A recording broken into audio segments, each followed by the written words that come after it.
Personalize your car in one simple step with the updated automatic login for Minis with Mini Operating System 9. Let's go! When you enter a Mini without your Mini ID, click on Change Profile on the welcome screen. Go to Add Profile. Scan the QR code on the display with your smartphone and confirm in the Mini app to add your Mini ID to your car. Now, lean back and enjoy the automation. Any user data or driver profiles you've saved in the Mini Cloud get downloaded. Your Mini ID is added to the car. Link the key you are carrying to your Mini ID. Now it's up to you.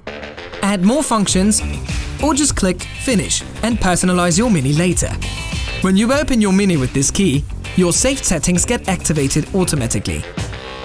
Last but not least, your Mini is added to your Mini app, ready for remote interaction. Easy. Continue watching our how-to series to get the most out of your Mini.